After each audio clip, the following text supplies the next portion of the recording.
What's up YouTube? I'm just another guy and welcome back to my Rise to Fame. So here we are with Chelsea. We're in the 26th of February and that is the day of the Capital One Cup final. I was going to say Champions League then. So yet again we've reached another final with Chelsea. That means in all three cup competitions I've of all four cup competitions I've entered with Chelsea in, I've got to the final win. So that's the FA Cup when I first joined last year, the Europa League last year, and I'm going to count the European Super Cup. That's why I said fourth. Technically, that's some sort of final or something, you know. And then this one. So we're doing really well in terms of cups and stuff. We've got quite a few fixtures and everything to go through. But at the end, hopefully, we'll have another trophy to add to our collection throughout our career, and hopefully my second one at Chelsea, and my second technically of the season, because the first was with Brazil. So yeah, let's go into the competitions. Best place to start. So Premier League table, we are second. We are 4 points off Man U with a game in hand. We've been up here pretty much all season long. We've been up in first, battling. Fulham are doing incredibly well. They're in fourth place. So are QPR, forcing out the likes of City, Tottenham and Arsenal out of the top 5. So it's been a bit of a weird league season. Like I say, Fulham were actually top at one point. It was actually us and Fulham at the top, so that was a nice little thing, you know, to see the two clubs near each other at the top of the table in the Premier League. Something you haven't, I don't think it's ever really happened in terms of Premier League history. I don't know about, you know, obviously top divisions in England and stuff. But yeah, you know, Man U are the team where I thought were always going to be up there, and it took them a little while to kind of reach near the top, but now they're up there and it's going to be a battle for us to try and catch them. We've played Man U twice so far in the league, so we're not going to play them again this season. So we don't have a chance to try and gain the points on them ourselves. We have to hope other teams do the job for us. Other teams can hold them to draw. Other teams can beat them, and that we can go on a really good run to the end of the season. In the Champions League, we are in the first knockout round. We have Sampdoria. We've got the second leg coming up in about 2 games or 3 games time, I believe. And we are winning in the first leg. We'll have a look at the actual scoreline in a second. So I'm very confident we can get through to the quarterfinals of the Champions League. That would be great. FA Cup, we're in the 6th round. We've got Newcastle United coming up, and that's a very beatable team. So I think we're pretty much in the semi-final of the FA Cup. So that's incredible. That's, you know, great. And in terms of the Capital One Cup, we've got the final today against Hull, and Hull are 17th in the league table, so I'm very confident that we can get the win here today against Hull City. I'm not actually sure if they've ever beaten me in the past when I've been in charge of Chelsea. We can have a look at that before the game actually starts. But like I say, I'm very confident we can get the win today in the Cup, which is very important. So I'm going to go into the league table yet again, just a bit more detailed this time, and I want to illustrate a few points about the team. We have been incredible this season, absolutely incredible, but it's a credit to Manchester United, the fact that they've been able to keep up with us and been able to really challenge us. I mean, again, don't take anything away from Liverpool, Fulham, QPR, or any of the teams below us, really. They are putting a little bit of pressure on us. I'd say Fulham more than Liverpool, because Fulham were at the top. They sort of slipped down a bit, but they're still in and around there. But yeah, we've, you know, if we look at the match stats, or the stats overall here at this little 6 stats that we can currently see, we are, well, most of our players are just playing incredibly well. And like I say, it's a credit to Man U, the amount of points they've got. You know, clearly they're grinding out the results and getting the results they need. I wouldn't say grinding, but, you know, defensively they're being really solid. But Eden Hazard is in a world of his own right now. Eden Hazard is, I mean, if he can continue the form at this season, to the end of this season, and then at the start of next season, I see no reason why he wouldn't pick up his second Ballon d'Or. He didn't pick up Ballon d'Or this year, by the way. I think it went to Messi again. I think it returned to Messi. He didn't even get in top 3. And the thing is, because I'm Brazil manager, I can vote for that stuff. And there are 3 Chelsea players on the list. And the only thing that you can't do when you're voting for the Ballon d'Or is you can't vote from people from your own country. So I voted for Eden Hazard, Stones and Oscar in that order. So I went for all the Chelsea players. But yeah, Eden Hazard's just been absolutely incredible this year. 25 goals, making him the top goal scorer by 6 league goals. He has got 12 assists as well, meaning he's been involved in 37 of our 72 goals this season. Cabra's got 18 goals. Oscar's got 13. If we go on to average rating stats, let's actually have a proper look at the average rating stats. The top 5 is our players alone. Eden Hazard, Marcus Parker, who's only 22, Oscar, Stones, and Ferreira, who is, again, only about 21, I believe. He is. So we've got 2 players up there who are young, Parker and Ferreira. We've got Stones, who's in the prime of his career, in like 28, and we've got Oscar and Hazard are great legends really at the club. I mean, Hazard's actually a legend, Oscar's just a favourite personnel, but it's just great. And even look, Caba's there, Adam Maurice, our centre-back is up there, Saltos, Wanyama, we've got so many people playing well. And, you know, if we don't win the league this year, we, you know, we're missing out. You know, we clearly didn't capitalise on the opportunity we've been given. Top goal scorer as well, Marcus Parker's 13 goals. Assists wise, you know, a lot of people getting assists. Caba, Parker, Oscar, Hazard, just a load of assists all around the board from us. Just so incredible. And if we go on to the, you know, results since I last saw you, it's you know, it shows that. So when did I last see you? It was okay, so I figured that out. It was the Man City game. So got a lot of fixtures to run through, so we're just going to go through them pretty quickly. After the City game, we won 3-1 against Sunderland. Very comfortable victory. Eden Hazard picked up a double. Cavani came on as a sub and also got his, well, I think it was his first ever goal for the club. So, yeah, it was his first ever goal for the club. So, a nice performance against Sunderland where we, I think we rotated the team up slightly. We had Quintero, Sydney come in and other people and stuff because I really wanted to make sure I had my strongest team available for the Schalke game because that was deciding whether we'd finish top or second in our Champions League group. And playing the strongest team, we actually did really well. Quintero played yet again due to an injury I believe we'd had in the side. Parker picked up an injury in this match, which actually kept him out of the Schalke game. So Quintero ended up playing 2 games in a row, and he scored a really good goal. Mbele as well also got a goal in a good 2-0 victory, and that meant we topped the group. So that was great. That led to our draw against Sampdoria in the Champions League first knockout round. After that, beat Southampton 3-1. Nice, easy, comfortable victory. Again, Eden Hazard picking up a double. Then we played Fulham in the Capital One Cup quarter-final. Slightly rotated the team here. I put Nathan Pearce in. I think actually that was the only change. I think Nathan Pearce come in.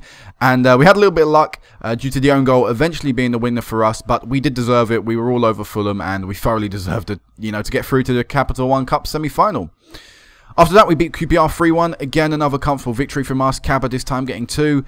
Followed up by a Hull 3-1 victory. This time Eden Hazard got double. Caba still continued his goal-scoring run. Blackpool next, and we won 4-0 this time. Eden Hazard with a hat-trick, which started off by a penalty and finished up by the 27th minute. So only a 21-minute hat-trick, which is incredible. And then Buller as well got a late goal just to make the emphasis, you know, of our victory, the emphasis of our great performance, that a little bit better. Following that, we drew 2-2 to Everton. This was disappointing because I rested a lot of people up because we had this game on the 31st and then we had 1 day's break and then we had Manchester United. So I rested people up for this match and we ended up drawing 2-2. But the people I rested, for example, are Stones, I believe I rested for this game. I rested Morris. I rested Wanyama. I rested, I think... Mbula was playing at this time in the season. No, it was actually Mbele. But yeah, I played Mbele in this match. Who else? Quintero started, Sydney started. So there were a few rotated people. And it didn't really pay off because we did have a 2-0 lead in this game. But we threw it away. And then against Manchester United, we conceded a very late goal in a game that we deserved more than a defeat from. But we conceded a late goal due to Adam Maurice's poor defending. And it led to Man U getting a winner. And the thing is, the really frustrating thing is, that before this 90-minute goal by Jorginho, who has scored against me every time I've played Manchester United, that was a fact they brought up in the press conference, we had our own chance to win the game. And that is what frustrates me, because if we'd have scored, I'd have gone very defensive. But this is the chance we had. It was a corner coming in, and it was Maurice's wasted opportunity. And then a minute later, they go and score their own goal. So that's frustrating. We should have beat Man U, and we should be above them in the league table. And like I say, me resting people in the Everton game, I think, cost me 2 points, and then it didn't really make a difference as we ended up losing to Man U anyway. Anyway, we started our FA Cup campaign next, and we won 2-0 against Southampton. Again, a nice victory there. Then we beat Crystal Palace 3-0. Caba getting a double. Eden Hazard also getting on the scoring. Then we went into the Capital One Cup semi-final. And first leg was away from home to Manchester City. Now, for those of you who don't know, away goals do count in this competition, but only once you're in the second leg and once it gets to the end of extra time. So for a long time, we were 1-0 down, and for a long time, I was trying to get the goal. I didn't think it was going to come, and I thought we were going to have to go to the second leg at home, 1-0 down. But Marcus Parker stepped up in the 90th minute and scored a very vital goal, and it was vital. 1-1 meant the game was still very open in the second leg, and we did have an away goal if it were to come to that. In between the two Capital One Cup games, we played Wolves in the FA Cup. I played a very rotated team here. In fact, I believe I changed everyone but Luis Saltos in this starting lineup. And Wolves pushed us. They pushed us to the very end. Cavani and Gel gave us the lead in the gave us a 2-0 lead in the first half. Then Wolves got 2 very late goals in the last 10 minutes of the match before Hassani stepped up and scored in the 92nd minute. I believe that's Hassani's only ever goal for the club. Yeah, it is. It's his only ever goal for the club. But it was a very important one because I didn't really want to go into a replay. And then going up against Man City, yet again, the first team players came back into the side. And this game was Eden Hazard's game. And this is how important he's been. Because sometimes we just don't... Some people don't perform or we're not looking that great. And more times than not, it's Eden Hazard that steps forward and, you know, is the one to be counted. Is the one that goes, yeah, I'm going to drag this team forward and we're going to get the result we want. In this game, we were really massively helped out by Kurt Zuma's red card. It was a pretty evenly fought match up until that point, and then it was just onslaught of attack from us, and Man City just had to defend, and Eden Hazard ended up getting the goal in the 87th minute, which provided us our final opportunity today against Hull City. And Hull themselves actually beat Liverpool in the semi-final, so I'm very fortunate for that, because otherwise it would have been a completely different light for this final. If it was Liverpool, it would have been a very tough final. This final right now, I think we've got a very good chance of winning. I think pretty much the title is ours to lose. Anyway, after that game, we beat West Ham 4-0. Nice, comfortable victory against our rivals, which is very important. Hazard getting a double. We then beat Arsenal 1-0 thanks to an Oscar free kick. It was a game of not many chances, so it's nice to see that Oscar could create a little bit of magic from nothing. Newcastle, we drew 1-1 with them. This was disappointing. Jeremy Bogger, an ex-player of ours, an ex-youth player of ours, actually scoring a goal to give them the lead before Parker equalised for us near the end of the game. So that was a decent point in the end to pick up because we were just not great going forward. Cabra didn't have a particularly great game. Swansea, 3-1 victory next. Again, another comfortable victory for us. Hazard, Oscar and Quintero getting on the score sheet. Then we came up against Derby in the FA Cup 5th round. Now, this was just a few days before my Champions League first knockout round. So, again, I played the same rotated team I had previously played in the Wolves game because Derby are a Championship team. So are Wolves. And so I felt it was justifiable that we could rotate the team. And again, in this match, we let ourselves down. We conceded a very late goal in the 92nd minute, so in injury time, to throw away our chance of just getting through to the next round. And also Nathan Pearce got himself sent off, which I was very disappointed with because it was just a stupid second yellow. It wasn't needed. The game was over at that point. We knew we were going into a replay, so he should have just accepted it. But he went and got himself booked like an idiot. So yeah, this was a disappointing game. We should have done more, and we should have gone through the first time we played Derby. Anyway, against Sampdoria, we had a cracking game. Away from home, it was always going to be good. It was always going to be tough. We came up against Antonio Fernando, who I feel is one of the best strikers in the world. And he's also Brazilian, so I would know that. But yeah, I feel this guy is an absolute danger. And he actually scored against us in the 9th minute. And I thought it was going to be a very long game from that point on. But no, it wasn't. Despite the fact they took a 2-goal lead, Sampdoria, we turned it around. We got one back before half-time, which was always good. It always gave us a little bit of hope going into the second half that we could completely turn it around. And we did. Maurice got one from a corner. Hazard got 2 himself. And Hazard, I believe, assisted. He might have assisted both of them. Let's have a little look at the Chelsea stats. Where is assists on this? It's there. What, I'm an idiot. So yeah, he got 1 assist and 2 goals. So he was very vital for our effort getting the comeback. So that's put us in a very comfortable position going into the second leg, which is why I think we are 1 foot through to the quarterfinals of the Champions League. Because really, for away goals, we shouldn't be conceding that if we're going to want to win this tournament, which I do want to. Anyway, Leicester, we beat them 4-1. In the follow-up game, Marcus Parker this time with a hat-trick, and Cabra also getting on the score sheet for the first time in a little while, so that eased the pressure on him. And then very recently, we played Derby County, and again, I rotated the team up. I played a completely rotated starting 11, apart from Saltos and Courtois in goal and in defence. And this time, it did take the substitutes to win us the game. I decided to bring Hazard and Cabra on near the end of the match, and it was actually Hazard scoring in the 76th minute to finally break the deadlock between us and Derby. Again, Nathan Pearce got himself sent off. I don't know what's wrong with the lad. I ended up finding him 2 weeks' wages for this because it's just stupid now. And he is going to be our starting defensive midfielder next year, so he needs to cut that out of his game ASAP. But yeah, we're through to the FA Cup 6th round, as you already know. But we had to No, we had to go the distance if we wanted to make it. So with that, then the reason I did rotate the starting 11 for this derby game is because it was only a few days before this final game against Hull, and I wanted to make sure most of my starting 11, if not all of my starting 11 players, were fully fit. So let's go and get this game. It's going to be a long update. Apologies for that, but we've still got some more time to go. So the team for today's game against Hull. So people who are missing, or the people that would potentially be in the team, is Mbele, who's been out for a very long time. He actually got injured a while back. When did he get injured? He got injured on the 14th of the 1st during a game for a torn calf muscle. He's going to be out for an additional few more months. I think the overall time for, or the overall estimated time that he'd be out for was 3 to 4 months. So it's a very long injury for the youngster. But yeah, what can you do about it? And also Nathan Pearce would have been in the team. Instead of Jim Campbell, he would have been on the bench. But, you know, he got sent off, and that's his own fault. So he's going to miss the chance of picking up a winner's medal. So yeah, the team for today is Courtois in goal, making his 41st appearance of the season. We've got Stones at right back, Santos, Maurice at centre backs, and Ferreira at left back. Ball in the midfield of defend is Wanyama, centre mid is Mbula, right to left of attacking midfield is Hazard, Oscar, and Parker, and up front it is Kaba. A very bog standard and a very typical starting 11 for us. As you can see by the amount of times people have played, it is a pretty standard team for us. The only people that occasionally come in is Subotic, who's played a few games. I think around December time, because Santos was having a pretty bad spell of form at that time.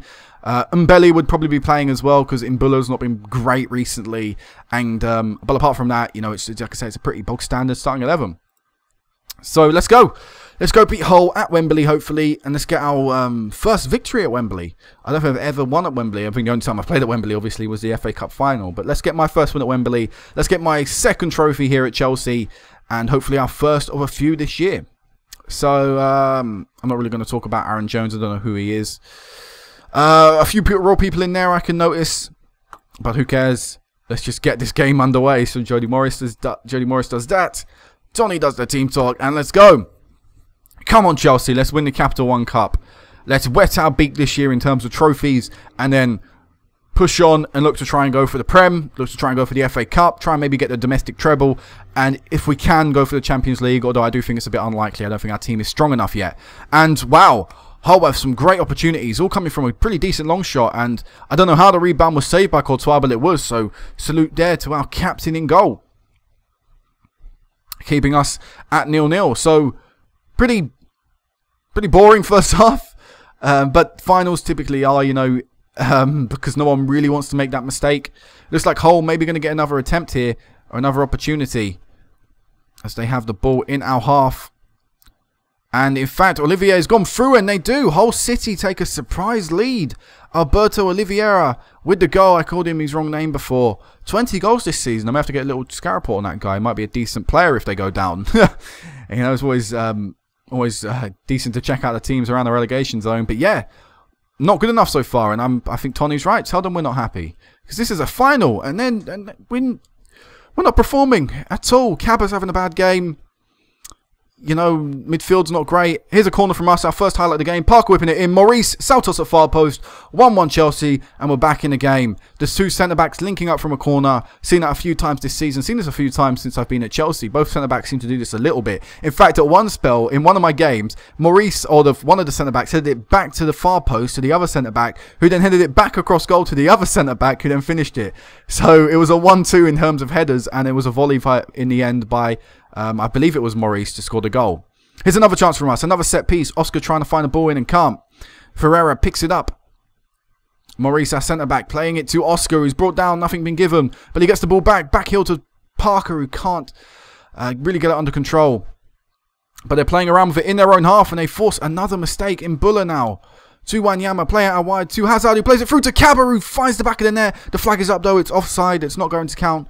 Jean-Claude Kaba will have to wait if he wants to score in his final. He's looking wound up, he's looking pretty angry and stuff. I'm just going to calmly encourage them. I don't think I'm going to make a change just yet. If anything though, I think it might be Wanyama to come off for Campbell, because Wanyama's not having a great game. But here's maybe a chance for us. Kaba with the ball. To Oscar, out wide to Parker, who turns, and he's brought down. It's the only yellow card, that player. He's surely going to get sent off. And he's off. So Hull are down to 10 men. They bring Chris Solly on, and Eden Hazard gives us a chance to take the lead. I mean, Eden Hazard, top goal scorer in the league this season. I mean, he does take our penalties, so that obviously helps him. But still, you can't take away from the fact he scored a lot of goals, and this will probably be his about 35th or something goal of the season if he scores this right now in all competitions. So come on, Eden. Big chance for you. And he takes it, no doubt about it. Eden Hazard with the goal. And we're going to make a change. We're going to take Cabra off, actually, and we're going to bring Colin Gell on and give the young lad a bit of time in his final and a bit of time at Wembley. I'm still thinking Victor Wanyama may have to come off. I think we'll do it now. I think we'll take Wanyama off, and then we'll go back to this highlight. So Jim Campbell's going to get a chance to play, and that would have been Nathan Pearce if he wasn't so stupid enough to get himself sent off in the Derby game. You know, it would have been... He was on a yellow, but, you know, another yellow wouldn't have suspended him from this match. Colin Gell with a chance there almost to score. But, yeah, like I say, Pearce, I rate him highly. He's got great potential. I see him as a starting defensive midfielder for us in the future. But if he keeps doing that, he probably won't be. Here's Mbula being tackled in the penalty area. And we're unable to create another opportunity. Now, in fact, Hull are on a counter-attack. And it's a pretty dangerous counter-attack. But in the end, the shot wasn't great. And Courtois was able to save it. So now it's Hull. How will Hull respond? We're still getting a lot of the ball, so it is just counter-attack football for Hull. And it's Parker. It's through to Gell, and bang! The young English striker through our youth system gets his 6th goal of the season. And as it said at the bottom there, should surely settle this game. And this should surely be our Capital One Cup title. A little bit fortunate there with that tackle. And like I say, a little bit fortunate as well from the actual shot itself, because it hit the post, then hit the keeper, and then went in. But we're going to take it, and it's just nice, really. We're also going to make one more change. We're going to bring Sydney on. Sydney has has sort of kicked up a fuss so far this season about his lack of games, but I do really like Sydney, and I think he could be a really good player for us in the future. So I'm trying to play him more and more if I can. And I think if Mbula has another bad game, or another pretty disappointing game, I might put Sydney as a centre midfielder, because he can play there, which is why he's coming on right now to play there. But anyway, will we get another goal? Will we make it 4? Here's Joe out on the right-hand side. Plays the ball to Eden Hazard, who gives the ball to Parker. Will he lay it off to Ferreira? No, he decides to go himself. No, he gives it back to Ferreira, actually. Here's Mbula to Eden Hazard, whose shot is blocked. And in fact, wow, what a ball over to Ayonzi. And another great block or challenge. I don't know who did that. It might have been Stones, or it could have been Maurice. There's one of our defenders either way. And we prevent Hull getting a goal back. Hull have had some chances, you know, free click opportunities, but they've only taken one of them. And if they'd taken all 3, they would be in a, you know, they would be level terms with us. So another corner. Chris Solly's going to... Oh, no, it's not Chris Solly. It's Livermore this time. Livermore's going to take this. The captain, I noticed. He won't be lifting the trophy today, though. It will be Courtois. There's Chris Solly back in defence. Gell trying to put a little bit of pressure on, but that's just going to end the highlight. Oh, actually, they've still got a chance here. Ayonzi hits the crossbar. Wow, they're just so unlucky, Hull. They've had a few opportunities, but they just can't take them. Here's Stones on his right-hand side, playing it to Sydney. He plays it through to Eden Hazard, who scores the 4th goal of the game. Scores his 35th goal of the season. There's the 35th in all competitions. And it's 4-1 Chelsea. And there we go. This is a scoreline that reflects how good of a team we are and how well we've played in this final. So, yeah. First trophy of this season. First trophy of many, hopefully. I would love to make a domestic treble this year. That would be great. And, you know, it's paid off. All these games, all the additional games we've had to play in the Capital One Cup this season, they have paid off because we've won a trophy. And, you know, that you can't take it away from the team. So there we go. 4-1. Lovely victory. We had to come back as well. We were 1-0 down, of course. I completely forgot that fact. So, a great comeback. A comeback of the ages. I'm joking, no, not really. But still, a great comeback from the team. The red card, I do think, helped off, obviously. It led to the penalty, and I think it did allow us to score the 3rd goal, which just gave us that cushion. But, you know, that's just Hull's fault, really. If it wasn't for that bit of poor defending there, you know, who'd just say Hull wouldn't have gone on to win it. So, we won the Capital One Cup for the first time since 2023. We end the run of Manchester teams winning the competition. Also means we're qualified for the Europa League. I'll do the team talk. I'll do the press conference off screen. Yep, the bosses are pleased. I mean, they don't, more times than not, you find English teams don't care about the Capital One Cup. But hey, it's a nice trophy to win, and if you want to try and win it, you know, you might as well go for it. We qualify for the Europa League, like I said, but, you know, that's just a bonus, really. We're not going to be using that to get into the Europa League. And if I go into the Hall of Fame now, does that count on our list of trophies? If I go on Nation, I go on England. It does. Capital One Cup gives us 59 points. It still means I'm about 200 off of actually breaking onto the English Hall of Fame. But worldwide, it means I'm on 484 points and 1,400 off Filipao with Brazil. I should say manage Brazil. So yeah, things are chugging along nicely. So when will be the next time I meet you back? See, I don't have a clue. Since there's hardly any games left, it will either be a final, a chance to win the league, or just the last game of the season against Blackpool if for some reason we can't win anything. So until then, guys, peace out.